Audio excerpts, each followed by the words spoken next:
All right, guys, welcome back to the channel. It's your boy CMB checking in.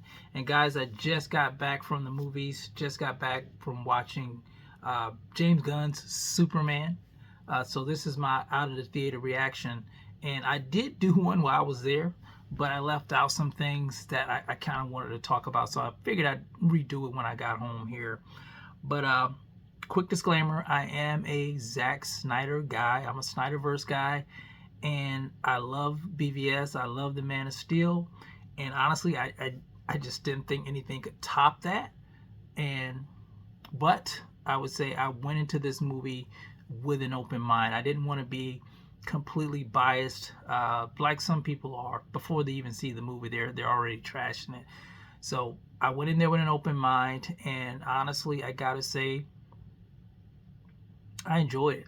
I enjoyed this movie. I thought this movie was excellent, in my opinion. David Cornsweet, he did a great job as Superman. Very different than the Henry Cavill version. You guys know Henry Cavill was dark and gritty version. This Superman here seemed to be more emotionally driven, I would say. He related more. I think we could relate more to him as a human being, his emotional side. If this was a story about who Superman was at his core, his morality, you could, that was kind of put up front for you to see.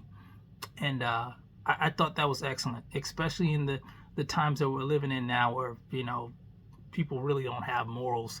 But yeah, that was a breath of fresh air. I really did enjoy that. Kudos to David Cornsweet.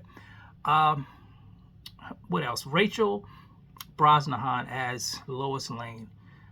She reminded me of Margot Kidder's Lois Lane from the 1978 Superman movie. Just a little bit more amped up, in my opinion. So yeah, they played off each other well in the movie. Let's see, Nicholas Hoult as Lex Luthor. I think he was the more comic book accurate Lex Luthor that I've seen than I would say Eisenberg. Ruthless. I would say I still like Eisenberg better in a sense because I thought Eisenberg was a little bit more animated than Nicholas Hoult in the movie, but he played a good Lex Luthor. He seemed like a very ruthless and intelligent guy, so I did like that. I would say that Green Lantern and Mr. Terrific, those were the comic relief. They did some funny stuff in the movie, and it did have some James Gunn type humor in the movie, but it wasn't too much. It wasn't over the top. It was just enough balance, I would say, with the action and the drama and the comedy. It worked out well. And the one thing that I did worry about going into this movie, I'll say, was Crypto. I didn't know if Crypto, the dog, was going to work, but it played well. It played well in the movie. I couldn't believe how well it played, and I enjoyed it.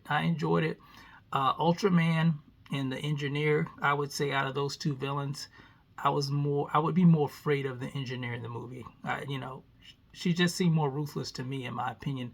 But I did enjoy the Ultraman angle as well. I'll say this because I don't want to give away any spoilers, but there are some surprises in there about Superman's origin story. I'll say it kind of gives off Brightburn vibes, so I'm just going to leave it at that. Some surprises when it comes to Jimmy Olsen, some things I didn't expect, but all in all, man, it was a good movie. And if you're a Zack Snyder person, I would say give it a try. Don't judge it before you see it. Give it a shot. And I'll say this too. I don't think everybody's gonna like it because it's comic booky. The Snyderverse was kind of set more in a real world sense, but it was good, man. I enjoyed it. I'm gonna give it 7 out of 10 stars, and that's coming from a Snyderverse fan. So Give it a try, man. Don't knock it until you try it. But anyway, that is my out of the theater reaction. If you've seen the movie, don't give anything away. A lot of people haven't seen it yet. But just let me know if you have seen it, if you liked it in the comment section. It's the CMP. I'll talk to you guys in the next one. And I'm out. Peace.